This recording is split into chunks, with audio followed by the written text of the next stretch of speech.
This is Fam Electric Ghost, and we're live on the air with Ashton Martin for the second time, first time in 2023. And we're going to be talking about his new EP, NSD. Before that, we'll let people know we're on Newsly. We're a featured podcast on Newsly. So if you use coupon code GHOST, you can get 1 month free premium subscription so you can stop scrolling and start listening.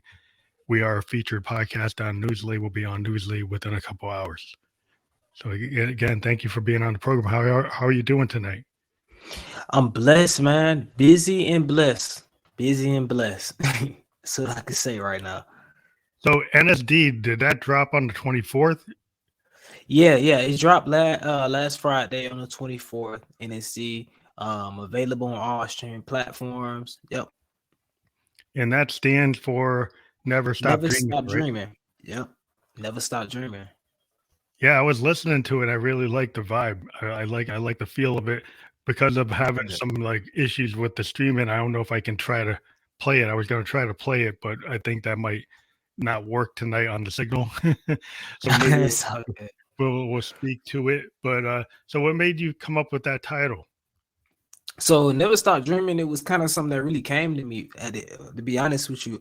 We all hit that point, especially growing older as musicians, where dealing with life and it makes it easy for you to kind of like give up on your purpose and focus more on like what people would call like the reality aspect of things.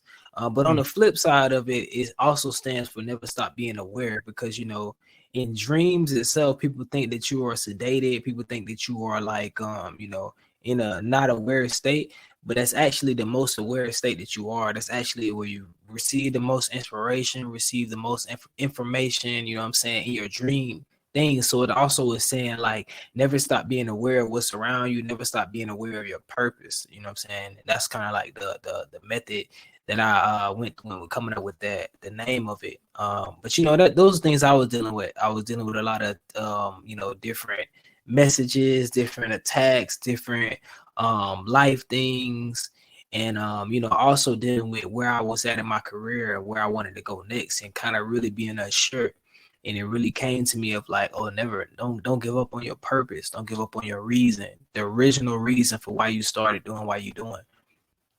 Yeah, that's always important. I think a lot of things, as a musician, I'm a keyboardist and producer, and I do get a lot of ideas in my dreams. That's why my Yeah, studio is in my bedroom, because I can wake up and just jump on my board, jump on my Moog, and it's like, hey, I just had this in my head, and just go right to it. Because exactly. I really feel like I got my multi tracks, I got the mic, and I can just go, hey, stream of consciousness, something just came to me, I just boom, put it down, because it's Yeah. like. Because like I do believe that a lot of that stuff that just comes to you, I try to put it down as much fast as I can. And no, I'm the same as that way. And that's kind of how this project was. It was crazy because like even my name Ashton Martin came to me in a dream. Ashton is my actual name, but Martin is an acronym. And a producer came up with it. He was like with Martin, he called me Ashton Martin off a play of the car, but I never liked it. So I had to find something in it No, that was like, okay, it gotta be something for me in it. And then I thought on it, went to sleep that night. And then it came to me. I just woke up in the middle of like motivating all relevant to inspire nations, and that's how Ashton Martin was created. So like dreams, yeah, it's important. I've had a lot of ideas, a lot of things that came to me in dreams, like right on the spot. Like so, yeah, I agree with that, man. Like yeah, and this project was created like a lot of like just in the moment, like in the just moment, like yeah, stream of consciousness. Like I yep, like just like I'll have sometimes I have a song and I structured it out right, and other times I'll just like do free form it right. I'll just go down. Like I got a lot of rolling stuff, so I'll just like go do an 808, and I'll just yeah, like use an 808 and create a beat, and then I was like, I'm just gonna kind of riff to it, and I'll just keep the multi-track going, and some of it I might keep, or like, and sometimes it's just magic. Sometimes like you just do something, and it's like, you know what, that third take is actually better than anything else I came up with that hmm I was intentionally trying to do. It's like so I find like sometimes just riffing off of something if you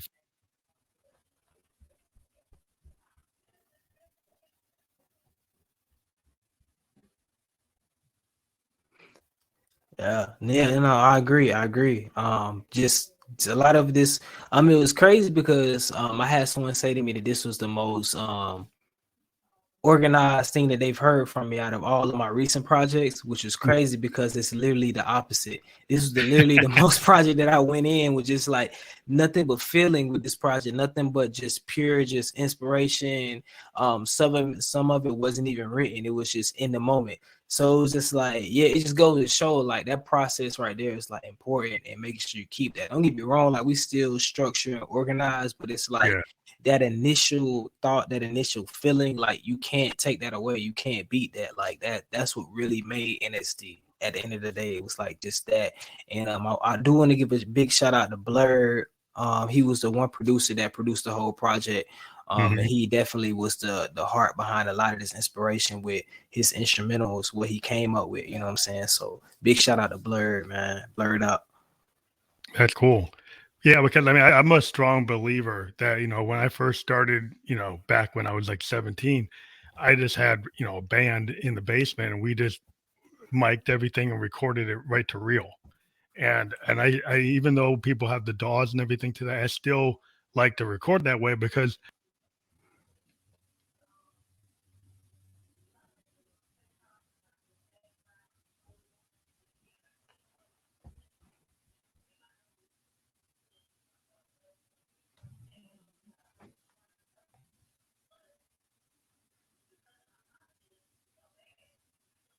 I think what you're able to do is your experience as an artist, you have to trust it. I think you start to trust yourself, you trust your Mm-hmm. gut, right?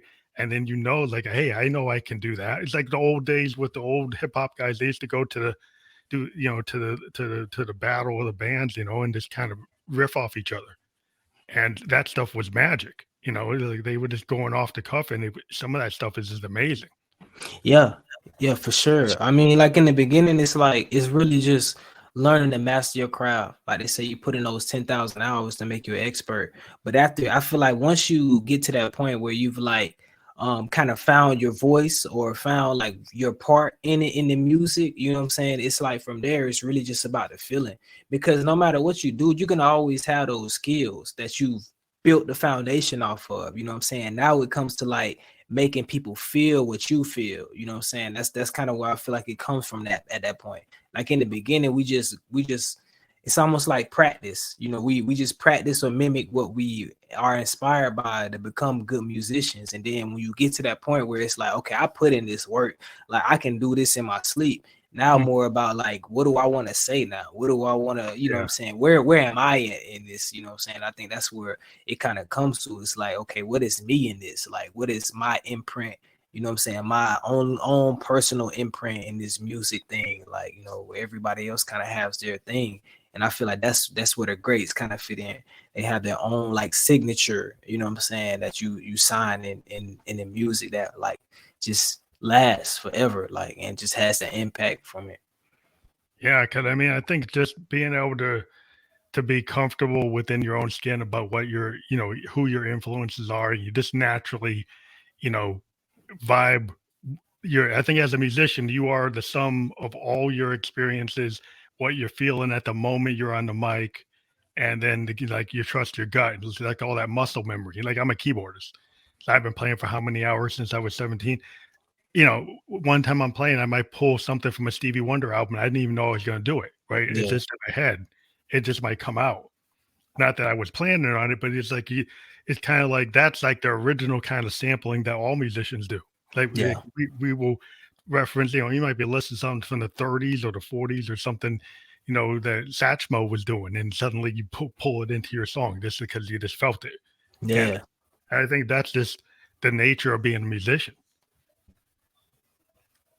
Yeah, yeah, no, I agree. That's literally what it comes out to. It's like you are those experiences, you are those influences, you know, at the end of the day. And you know, it's okay to be inspired though. You know, some people Oh kind yeah, of like feel weird about that, but like, nah, it's okay to be like, I was inspired by this.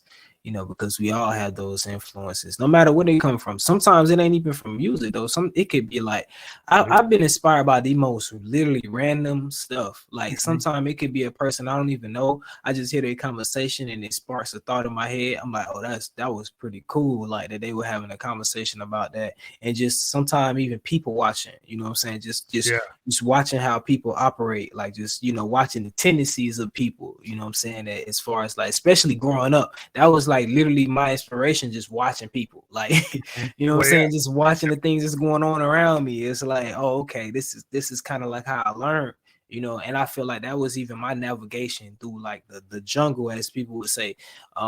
I didn't really learn a lot of stuff just by experiencing it firsthand. I watched people experiencing, and it was kind of like, okay, I know what not to do because I seen what happened to them. So it was kind of like I know how to move now. You know what I'm saying? It's kind of like in a sense of like that same jungle, as an alpha, um as an alpha animal, right?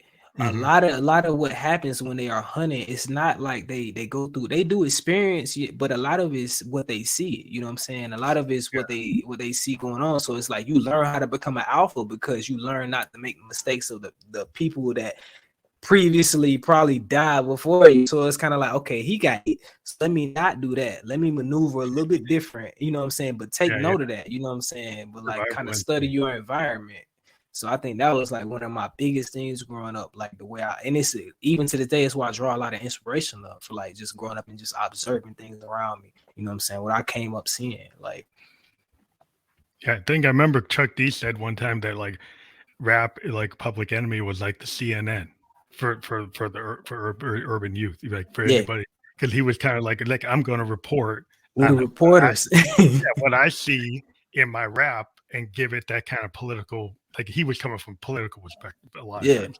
But it was his idea, like I'm going to frame it through my lens of how I see it, right? Like how Chuck D sees the world, Flavor Flav sees the world. That's what they were doing, and that was kind of cool. I like the idea that they did that. Like Grandmaster Flash in The Message was like this thing. It's like, oh, I'm gonna reflect my experience and tell people how I see it, you know. Yeah, no, that's right on the head. I feel like that was a lot of my influences, because either A, it was misconstrued, so it wasn't reported correctly, or it wasn't just reported at all.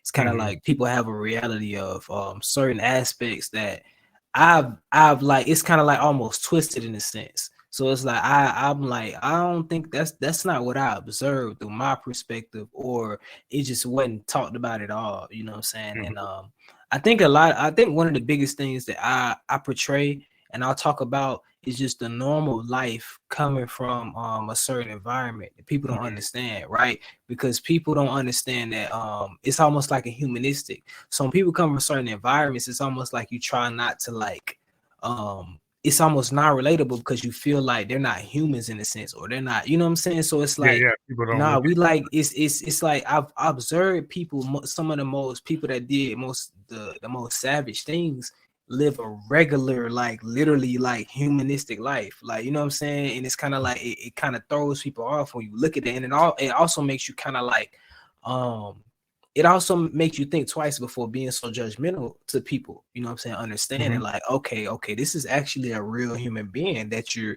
judging right now. You just don't understand that. So if you was to observe this person in the environment, you almost understand why this person acts in the way they do, or does the things that they do, or, you know what I'm saying? So it's like people just look at instances, like very like specific instances, and don't understand like the environment or the whole lifespan. You know what I'm saying? Yeah, a lot of times people just a caricature, or like they just have this idea that's not it's their impression.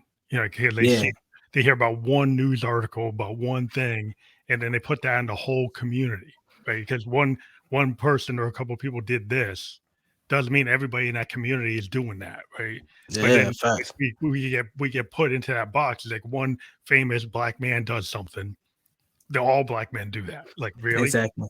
Yeah. it's like, come on, like, how can you put everybody? It's like saying every human does the same thing. Like, it don't work like that, man. Yeah, how could that be?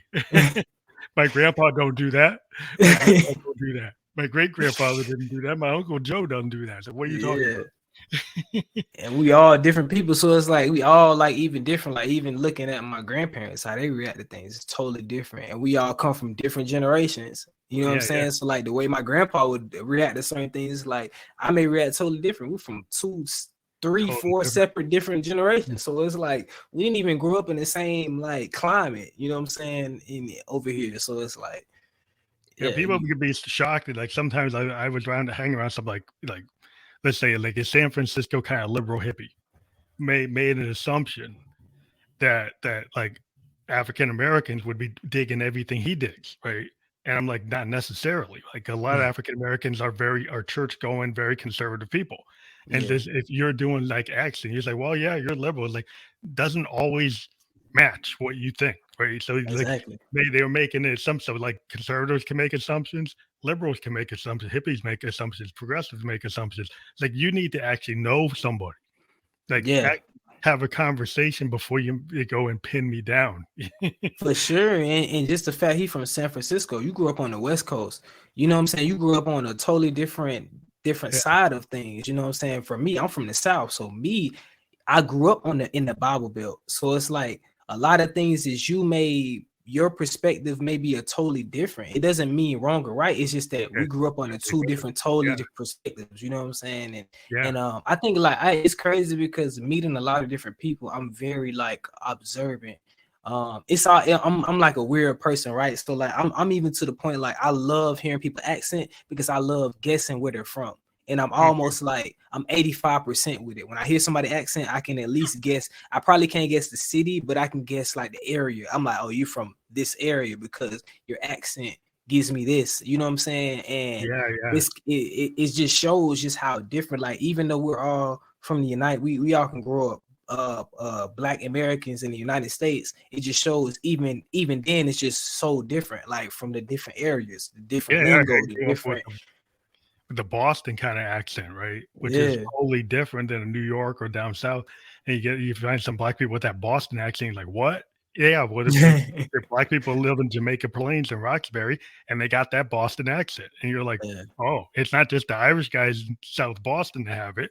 You know, there's like there's a whole black communities inside of Boston that they have that sound. It's like, and it's not the same. It's like my wife is West Indian. She's from Barbados, and her yeah, accent's kind of like an Irish Cockney accent. And then on the phone, people confuse her. They think she's from like Scotland or Ireland, and they were like, "What? You're from Barbados?" But they never heard a lot of people from Barbados, so they yeah. don't know. For sure, for sure. It was fun. Me and my wife we was watching a show, and this actor was actually portraying somebody from Barbados. I went and looked up the actor's information because I was like, she's not Barbados. That's not like the actual Yeah, Barbados accent. I can tell, like, I'm like, that's not it. yeah, And come to find out, she's actually Haitian. She's a Haitian, great yeah, actor totally. though, because It was she was different. putting it on. I'm like, she's good, but it's not. I can tell it's not that because It's I've not heard people Barbados. from Barbados talk, and I'm like, when I was ignorant before I met like a lot of people, I used to think like a lot of the islanders specifically all sounded the same until I started Mhm. meeting different ones from different areas. And I Yeah, remember like specifically about Barbados, one of my favorite teachers growing up was from Barbados. Like he mhm, was like literally he was a history, I think it was some type of history, black history or something like that.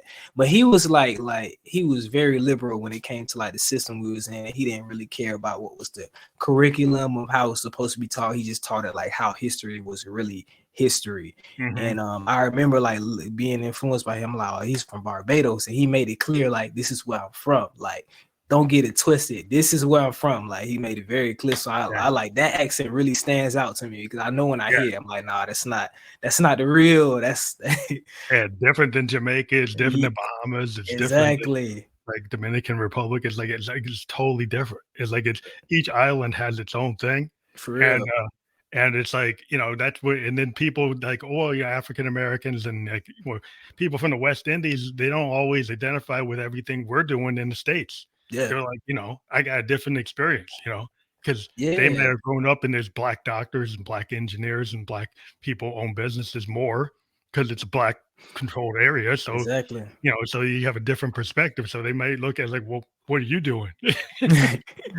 For You real, know, man. It's like, I know people who've got businesses. What are you doing?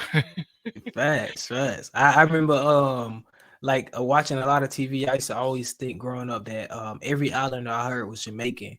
And then I remember seeing like real Jamaicans. I'm like, bro, you hear like a real Jamaican talk, you almost can't understand what they're saying Oh because there's yeah. so much like slang in between what they're saying. I'm like, you almost can't like, you have to like literally piece together sentences because it's like I'm like literally. I remember going to Jamaica and they like talking to me and I'm like piecing together like different parts of the sentence. I'm like, okay, you What said they that. say. Okay, I get the gist where you're going because like when you hear from you literally can't understand what they're saying, like because it's like it's Yeah. almost their own It's language. like their own And dialect. Yeah, it's like yeah, even if you go to London, like if you go to Shepherd's Bush, England, and versus London, you're going to get such a weird it's such a different uh, version of the language, and they've got their own kind of slang and stuff that's very local. It's very localized, and so you get this kind of thing with the different areas, even in Europe, like between yeah, of France and Italy.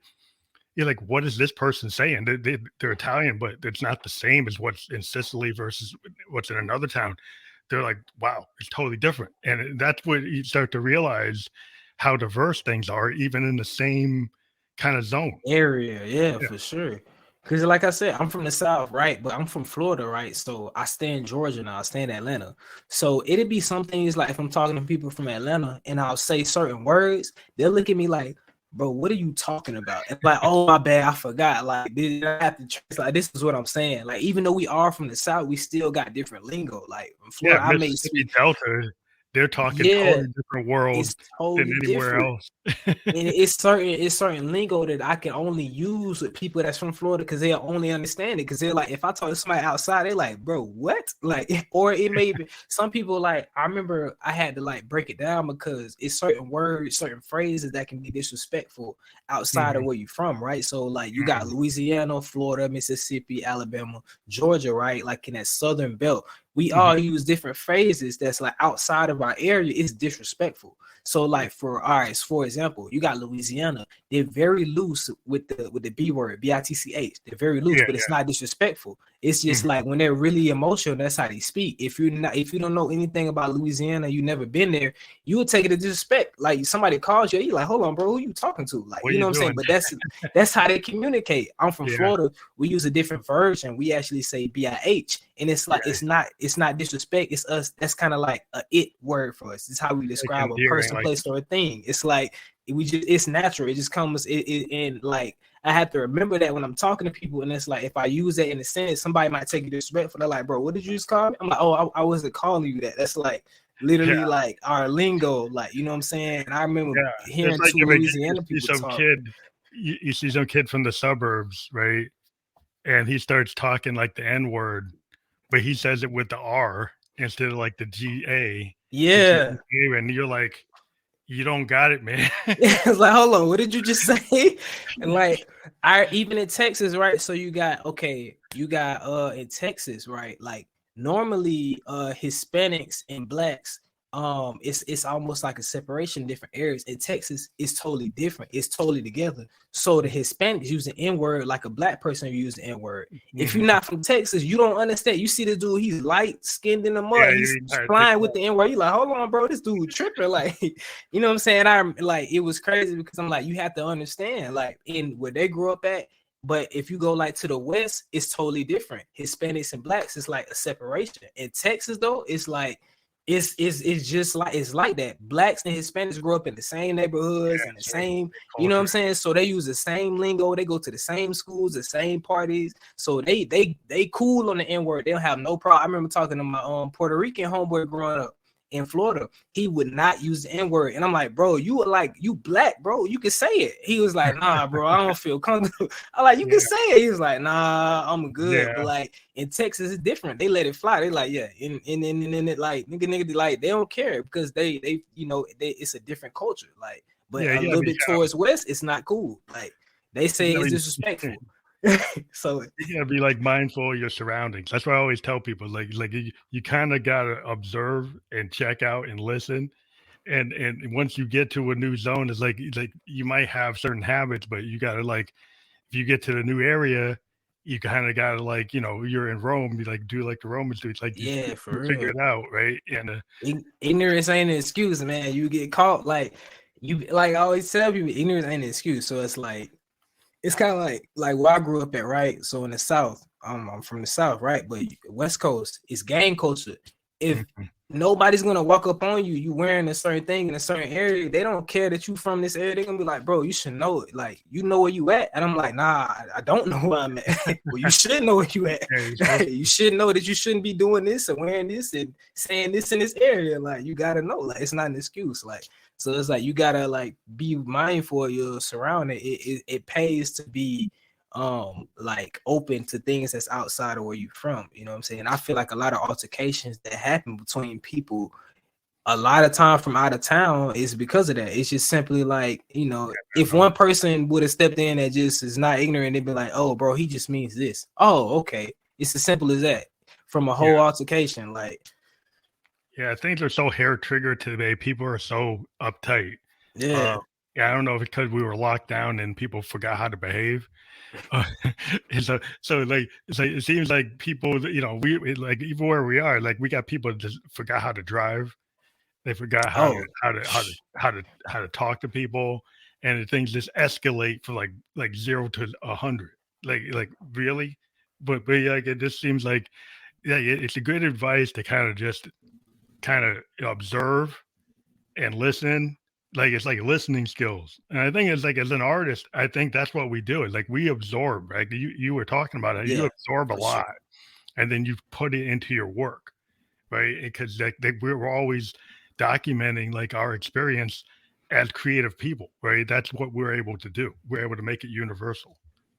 Yeah, for sure. I think I'm a natural sponge. I think most artists are like that. I'm just it's a benefit, it's a blessing and a curse because sometimes like at being a sponge, sometimes you soak in too much, or sometimes you dwell on things it's not you shouldn't be dwelling on. You know what I'm saying? Like you can replay something that happened in high school in your mind, just like it's happening right now. But I mean, that's just what it is. We're like sponges to everything that's around us, all energy. And that's why me personally, I don't necessarily hang around a lot of people. And when I say hang around, I mean like on my daily, day-to-day basis, I don't be around a lot of people. I'm like around specific people because I'm so much of a sponge. That's like if I got bad energy around me, I'm kind of Yeah, soaking it up. You know it's what I'm okay saying? if So you I'm, don't I'm want very that. mindful of that.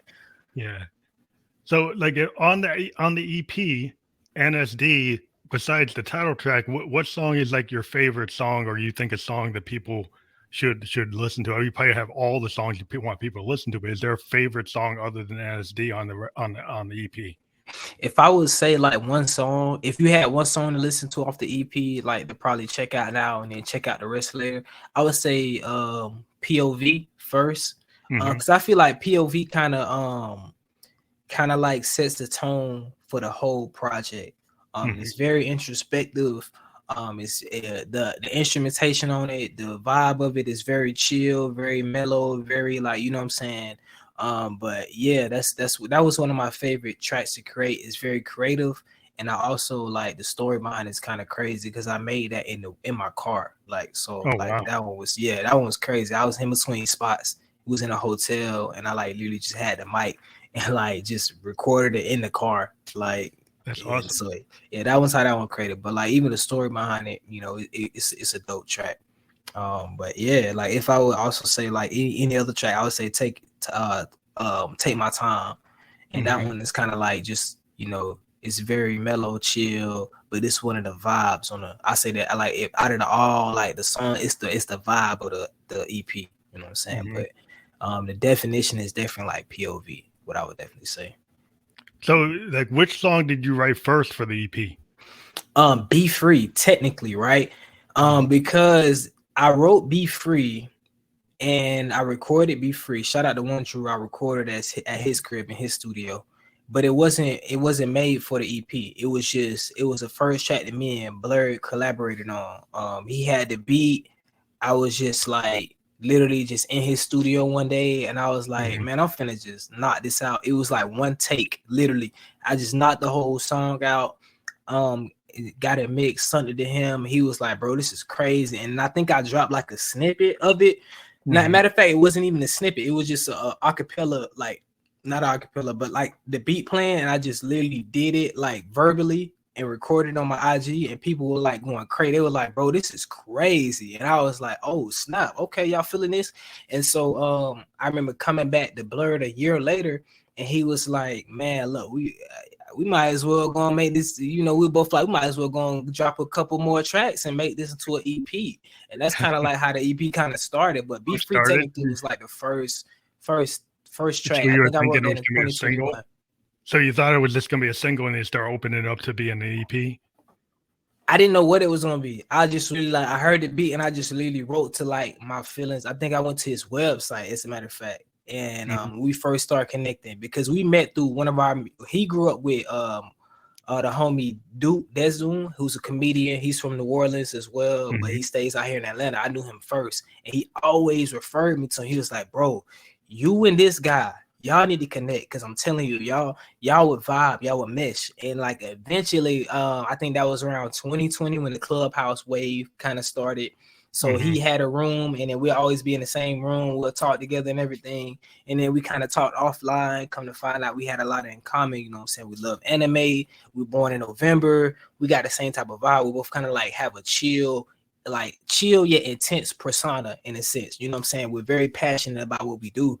And you know what I'm saying? It was just like we kind of grew up in like almost similar environments as well. So we kind of meshed and connected on that. And from there it was like just once we started working, it was just through there. But like I heard that beat and I immediately just wrote what was on my mind at the minute, at that exact moment. And so that's kind of how Be Free came to play. A lot of people was like they said it gave them like almost J.Cole vibes. Which is not surprising. That's like literally one of my favorite artists. That's one artist I'm most inspired by. But I think that was just where it brought me to when I created that track. What's your favorite anime? My favorite, it's gonna sound cliche, right?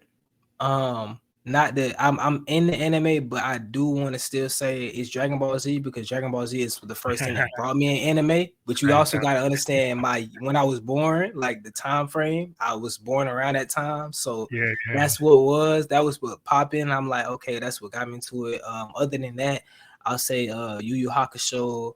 But out of this generation, Attack on Titan, hands down, gotta be like, that's one of the ones that's like did the most with the less to me. I watched the less of it, but it caught the most of me. I was like, yo, this is fire. Like everything about that, it was like off the chain. And I got hooked and like actually really started watching it. Now I'm waiting for them to finally drop the final season, like they've been saying for years that they're gonna finally do the final season. I don't know what's going on with that.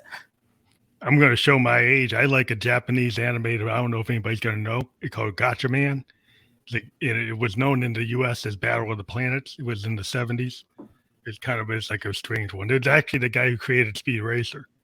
Actually, this character, a Japanese superhero team called Gotcha Man. They got converted to Battle of the Planets, and it's a very strange. It was a very long anime. It had over 100 episodes at the time that were interconnected. So it's kind of like the first case in the early 70s where you have this long-standing anime that was running multiple shows connected to each other, which got me into it. Because I was like, wow, this is actually connected. There's like multiple shows connected to each other as a big story.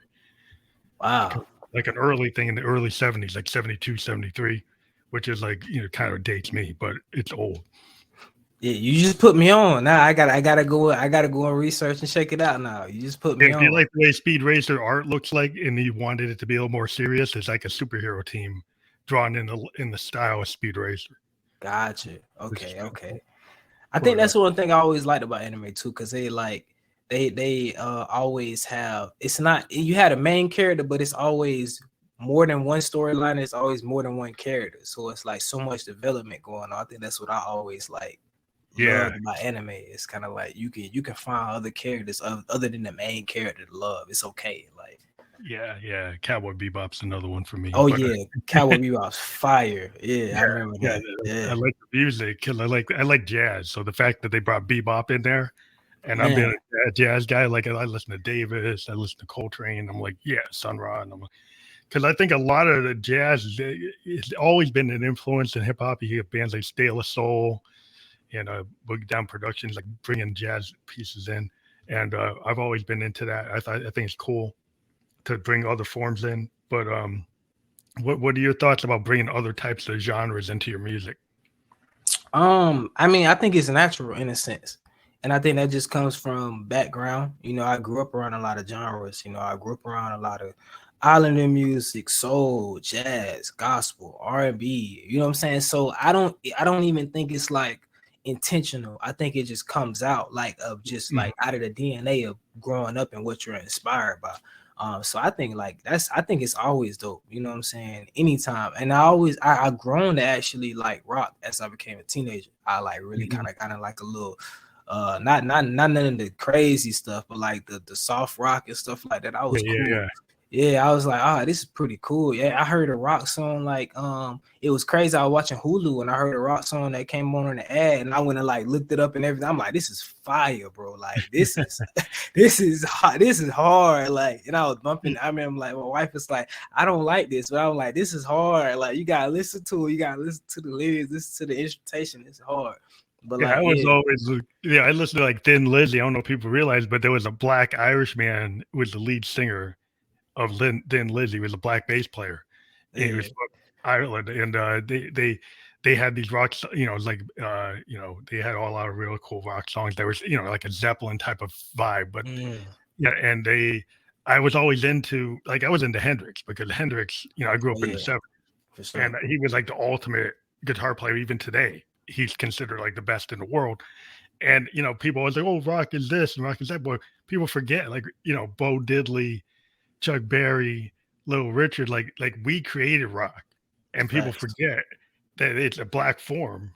Yep. But and just because like there's a AC/DC or Aerosmith or Led Zeppelin, you forget there was Hendrix. Yeah, for sure, for sure. That always happens. So I feel like even now with hip hop, it's kind of getting to that point. Like people are forgetting, like, we still created this. I know everybody comes to love it and comes to, but remember where this comes from. This Yeah, we created this. This like comes from a disco, like place. this, Like it's the yeah, real place that this comes from. like disco wasn't created by the Bee Gees. Yeah, like come on. They were good at it, and I understand everybody knows that, right? It's Saturday Night, everybody knows, "Oh, that's disco." When Yeah, Donna Summer was disco, like there's a lot of disco, and it wasn't just the Bee Gees. They just were like superstar like the Beatles of yeah, disco, and then people forgot all the black bands that created it. But exactly. just like funk and we create most of the forms, and Exactly. and that's one of the big things about in America. There's African Americans. We created so many of the art forms from jazz to rock to blues, hip hop, EDM. A lot of electronic music is all really coming from a lot of guys like Herbie Hancock. Mm-hmm. People forget like rock that was a jazz guy that actually went into like that type of sound. He went into that sound, and people say, "Oh, it comes from these other places." Like, no, like Herbie Hancock. You forgot. Like, just Yeah. like Hendrix, you forgot. For real, man. I think that needs to be pushed as much as possible. Like that don't need to be taken out of memory. Like we gotta remember the originators of this thing. Like, Yeah, it's yeah. important. Like, Yeah, because then it's like you try to get on an EDM stage, and if you're like a black DJ, like yeah, they like, what are you doing here? Like, yeah, we created the form. What are you talking about? like, what you doing? Like, bro, What are you like, doing? no, like we actually I always had these fights with people. And I remember like even talking about auto because like I said, I stay here in Atlanta, right? So most people think about auto tune, they think about Atlanta. They be like, yeah, auto tune, that's Atlanta. I'm like, bro, if we being technical, like I'm from the 850, T-Pain was probably the first person y'all ever heard do auto tune like on that level when we talking about the hip hop R&B status. So technically it comes from us if we being technical about it. Like, you Yeah, know what I'm saying? Like, it's just like people so quick to forget it because everybody ones up. Like and that's how it's supposed to be. I love it though, because everybody's supposed to take it and take it to the next level. Like, you oh know what I'm yeah, saying? That's why yeah. we do what we do, because Well, even my creative mindset, I'm too. thinking about like where I come from. I'm from a place there's no resources, it's no other artists that came out. I want somebody when I come out, they hear me, I want them to be bigger than me. I want them to jump on what I did and like go take it to the next level, and I'm cheering them on, you know what I'm saying? But it's like at the same time, you still can't forget where it comes from, you know what I'm saying? But Yeah, yeah, for sure. Like, because I mean, everybody got to remember, like most of like hip hop, a lot of hip hop comes from Parliament Funkadelic, George Clinton, Bootsy Collins, those guys, Eddie Hazel, like they were the originators of the funk, like along with Yeah.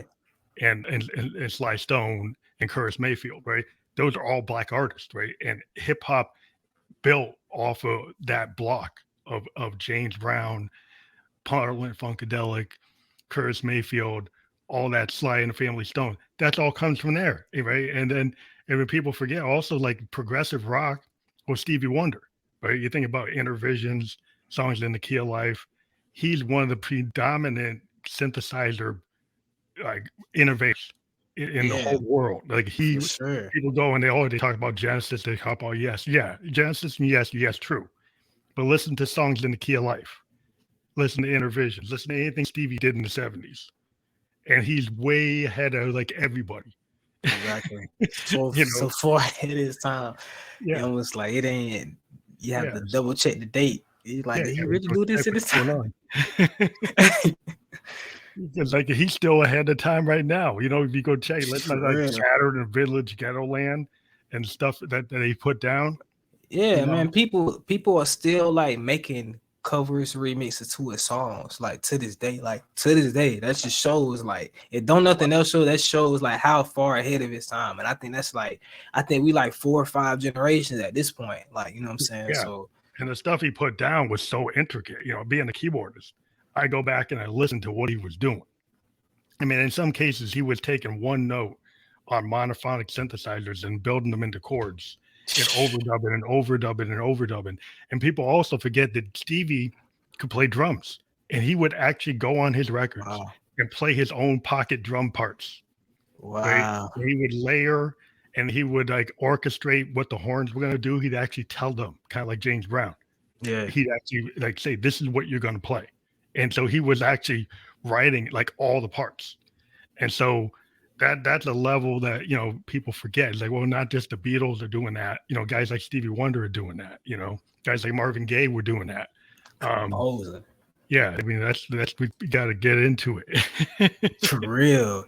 Totally composing tracks. That's amazing. Like, Yeah, yeah. That's why I try to get into the people I work with. Is like there's nothing wrong with trying to compose and really put together stuff. I do sound design. So yeah. I actually take synthesizers and I build tones from scratch off of my synths, you know, using Moogs and Prophets and Rolands and stuff like that. Old school kind of electronic music. A lot of Yeah. people today they just think electronic music is some guy on a CDJ. Like, you know, electronic music is actually a guy like on a Moog or Roland Jupiter 8 or 106, Juno 106. It's like we're actually building the tone. You actually Yeah. put like Herbie Hancock. For real. But yeah, that's I think people are starting to realize that there's a level of people. I've seen a lot of artists, like black artists, getting back into that, and I think that's all. I'm always encouraging. Like anything you jump on an 808, you jump on a drum machine, you jump on a modular synth. You know, try to build something yourself. Yeah. Yeah. I was just having a talk with one of my rap homies the other day. Shout out into and I was literally saying like, bro, I think I'm a eventually get back into production. If not so just like getting back into it, like fully doing it, but at least creating like the basis of it and then like Mhm. sending to the homies that like Tweak. really yeah, they and then just tweak it together, just come up with like literally the idea of where I want to go with it and just have them like flip it and sauce it up and then just build the song from there. Like, you know, it's just But yeah, there's it's so that many creative. cool, yeah. I mean, there's so many cool tools. I mean, I got in the Kai like MPC like thing called a Force, and basically it's you can go on the touchpads and you build your own beats. Right, you can actually go in and write them. Right, so Yeah, you got plugins and stuff, but you're not just clipping samples. You're actually writing things and quantizing the beats, but actually writing your own drum lines, bass lines, and you can put yeah. them down because it will actually just See, go. I would love that because I come from a drummer background. So when it Mhm. comes to even when I was making production, it was hard for me like to like my issue with doing it on the DAW was timing it. You know what I'm Yeah, saying? yeah, the I can quantizing, only do it like if I'm doing it in real time. Like I literally real have to time, yeah, hit the 808, hit the drum, you know what I'm saying? Hit the and snares. Like yeah, that's the yeah, only way where it actually really fit into yeah. place for me. It was hard for me just to like copy and paste it on there. So it's like I'm like, okay, I know with me, like I would really like actually have to have like a drum machine where I can really put it together, like and then, you know, get somebody to like really just go back and do the side. Because my issue with production was what it took from my artistry, and what it took from my artistry was the time, because it was so tedious with getting all the technical things down. And I was like, yeah, that's what made me put it down for a while, because I'm like, I gotta master my artistry first. Then when I get to this, then I can dip back into this bag again. But it was like, it was taken away because it was taking me like hours on hours on hours, and it wasn't just the idea of it, it was just like the technical stuff of it. It was just like, I'm like, yeah, this. I always give my kudos to producers and engineers. I give my kudos, bro, because that's some like tedious stuff. I'm like, yo, y'all the ghosts for that, because like that is super tedious. Like, well, for me, it's like I just like to write, and it's like, you know, because I'm a keyboardist, I can naturally put stuff together. Because I like, you know, melodies and chords, and that's what we do. And then a lot of these cool devices, like these MPCs and Akai Forces, what they're cool about them is like the, you know, beat focus. Like you get bands like De La Soul and the Public Enemy and the old school rap bands, they were using MPCs heavy, you know, because you could go in and you can clip stuff up, but you could build your own stuff. It's kind of like an 808 on a TR recordings thing. You can just go and start, you know, popping, you know, 4 on the floor, and you can start throwing the cymbals in, you start throwing, you know, stuff together, and it would be easy to kind of quantize it, but you're not just moving it on a grid. You could actually you can actually play it on the pads. So even if you don't know how to play a keyboard, you could go on the pads and like figure out, okay, here's the notes, and I'm not a keyboardist, but I can still hear what I want. And then put it down, kind of like James Brown used to go and this scat the rhythm and scat the melody to his band. Like if you listen to old James Brown tapes, he's actually going do that dot. He's saying telling the band how to play.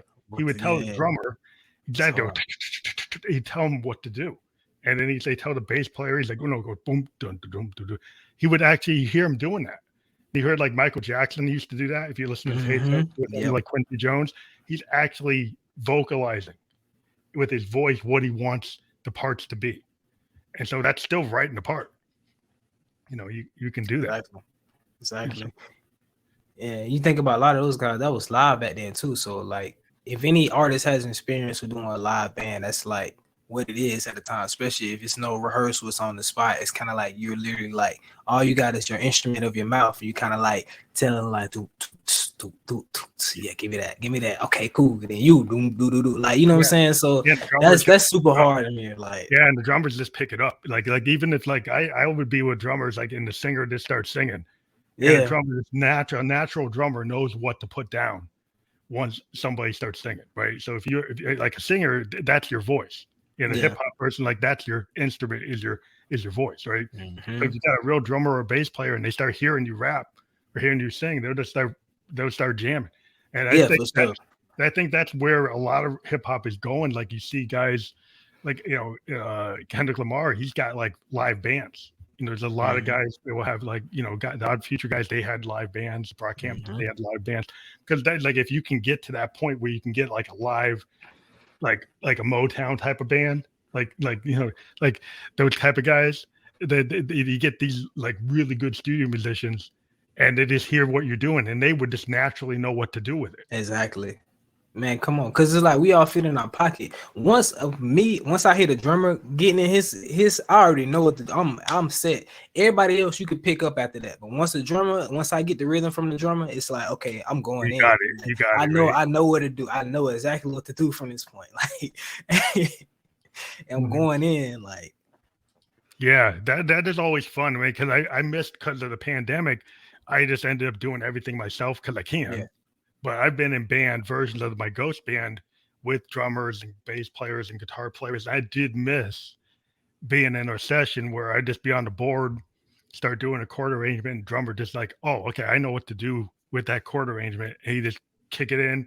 Then as soon as he did that, then the bass player knew what to do. Everybody kind of knows what to do. Exactly. And like, you know, it's just like, and the funny thing is like, I don't know, it's like sometimes I've been in bands, like, you know, the band clicks. I don't have to tell people what key we're in. I don't gotta tell them what the chords are. They just kind of know what to do. Like if somebody keeps on coming to me and say, "What is that?" I'm like, "You can't feel it." For real, yeah, for real. Like you feel it. Like I don't even know, because it's been sometimes I didn't perform bands and it wasn't even the key of the original song recording, but it just like I knew Like as soon as, and that's what I love about bands as well, because sometimes you create, like even with live performance, you create something totally different. Like yes, it's the same thing as a track, but it's something totally different. We're in a totally different key, we're in a totally different vibe, rhythm. We're somewhere else with it. Like, and the only way you can experience, you have to be there to experience it. Like you can't experience, and that's why I see why people do, like, even when they do the regular album, they go back and do like a band version of it, like, you know, because you can't beat that, bro. Like that live. Yeah, there's something about it because, like, it's something. you know, Yeah, because when you're different, with man. a natural musician, right? Like I always get some guys, like what I ran into is really interesting. I ran into a classical musician, right? And they're good, but they read off of sheet music. And so if you put them with like a jazz band, they don't know what to do. And I was really shocked. Like I invited a guy, he was like a classical guy, and I thought he would be able to because he's a musician. And I didn't understand, like a classical guy who's just reading sheet music, you put him into a jazz fusion band and he gets lost because he's looking for the sheet and there's no sheet. Cause we're just going off and you don't know what, he doesn't know what to do. And I was These guys so are off shocked. script right now. I don't know where are you? So like that was an eye opener.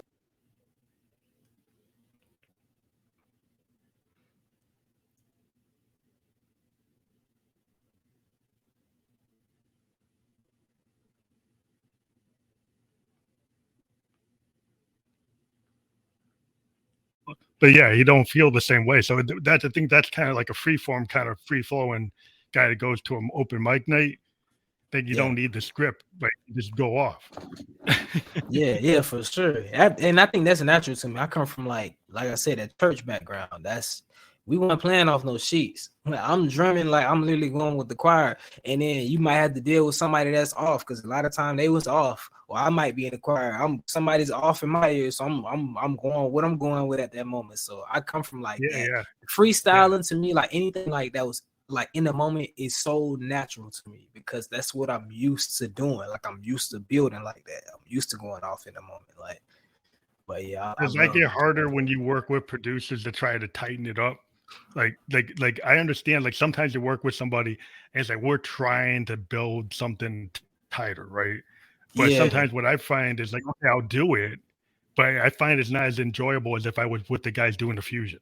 Yeah, no, it's not as fun at all. And that's why I want to give a shout out to Outlaw B, because he kept it raw. Like in the mix of this project, he kept it really raw. And that's what I wanted it to be. I didn't want it to be super clean. Like I didn't want it to sound super tight. Like I wanted it raw because that was like the feeling. It was in the moment, it was like, and that's where I wanted to stay at. I wanted that rawness, that feel in it. I feel like it translated perfectly through the music. Like, yeah, because that's like my new recording technique, which I've been doing for a while, is I actually will go and do a live like Facebook event, and then I'll put all my multi tracks on, and I'll just go and jam for like an hour and a half. Then I go back and I listen to the tape. And what I like about that kind of writing session is, like, if I am in a writing session and I don't go do that, then I might stop and start, right?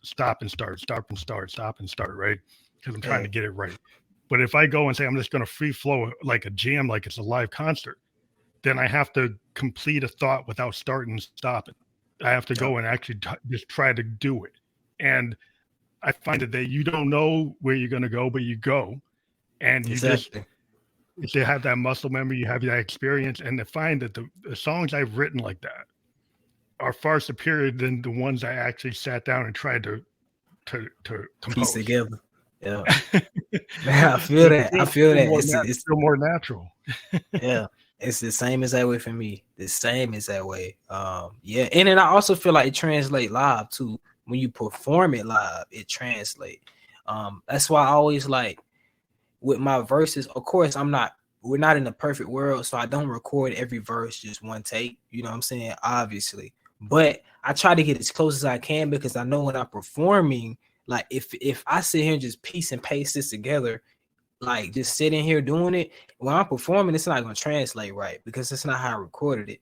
But if I can do it more like raw live, like as close as I can get to it, it's like when I perform it, it's going to translate. You know what I'm saying? And that's like that's what I do when I record. And it even translate to my flows. That's why I flow a certain way, because I don't try to like do it so much like to the point where I can't do it live. I hated that. That's when I first started early on performing.